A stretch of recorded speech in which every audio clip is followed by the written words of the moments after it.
வணக்கம். உதயம் செய்திகள். பாரதிய ஜனதா கட்சி திருப்பூர் வடக்கு மாவட்டம் சார்பில் சேமலை கவுண்டன்பாளையம் 3 படுகொலை குற்றவாளிகளை இன்னும் கைது செய்யாத தமிழக திமுக அரசை கண்டித்து வடக்கு மாவட்ட தலைவர் திரு செந்தில் அவர்கள் தலைமையில் மாபெரும் ஆர்ப்பாட்டம் நடைபெற்றது.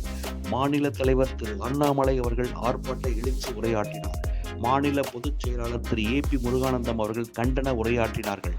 நிகழ்ச்சியில் மூத்த தலைவர் திரு மு பழனிசாமி, மாநில செயலாளர் திருமதி மலர்கொடி, திருப்பூர் தெற்கு மாவட்ட தலைவர் திரு மங்களம் ரவி, விவசாய அணி மாநில தலைவர் திரு GK நாகராஜ், மாநில செயற்குழு உறுப்பினர் திரு சின்னசாமி, பெருங்கோட்ட அமைப்பாளர் திரு பாலகுமார், மாவட்ட பொதுச் செயலாளர் திரு சீனிவாசன், மாவட்ட பொதுச் செயலாளர் திரு தங்கராஜ், திரு பாலசுப்ரமணியம், மாவட்ட துணைத் தலைவர்கள் திரு குணசேகரன், திரு DM தங்கராஜ், திரு CP சுப்பிரமணியம், திரு சிட்டிசன் ஈஸ்வரன், திரு வினோத் வெங்கடேஷ், திருமதி ஜோதிமணி, திருமதி கலாமணி, மாவட்ட செயலாளர்கள் திரு கார்த்தி, திரு மோகன், திரு அருண், திரு கௌதம், திருமதி நித்யா, திருமதி சுமதி, பொங்கலூர் கிழக்கு மண்டல தலைவர் திரு திருநாவுக்கரசு, முன்னாள் மண்டல் தலைவர் திரு சந்திரசேகரன் மற்றும் மாநில மாவட்ட மண்டல் கிளை நிர்வாகிகள் மற்றும் பொதுமக்கள் திரளாக கலந்து கொண்டனர்.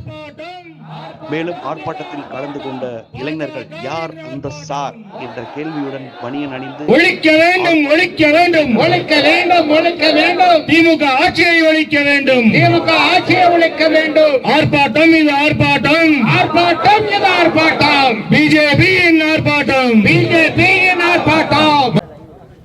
நீங்கள் வந்த பிறகு திமுகவை சார்ந்த நபர்கள் மட்டுமே 125 பெரும் குற்றத்தில் ஈடுபட்டிருக்கின்றார்கள். அதை பட்டியல் போட்டு அன்னைக்கு ஆளுநர் ஐயாவை பார்த்து பாரதிய ஜனதா கட்சி கொடுத்துட்டு வந்திருக்கோம். 125 பெரும் குற்றம். பெரும் குற்றம்னா ரேப், மர்டர் அந்த மாதிரிங்க ஐயா. அதையும் அதுல சொல்லிங்க ஐயா. குற்றச்செயலை கண்டுபிடிப்பது அவங்க வேலை.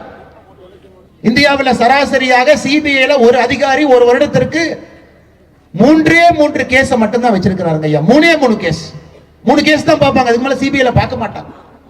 அதனாலதான் CBIல ஒரு கேஸ் போச்சுன்னா அதை பிடிப்பதற்கான கன்விக்ஷன் ரேட் 65%. தமிழ்நாடு போலீஸுடைய கன்விக்ஷன் ரேட் 26%.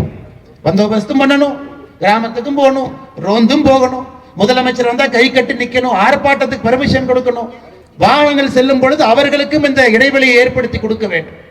ஆனால் எங்களுடைய கோபம் காவல்துறையின் மீது கிடையாதுங்க ஐயா. காவல்துறையினுடைய கையை கட்டி போட்டு விட்டு வேலை செய்ய என்றால் செய்ய முடியாது. மேடைக்கு முன்பு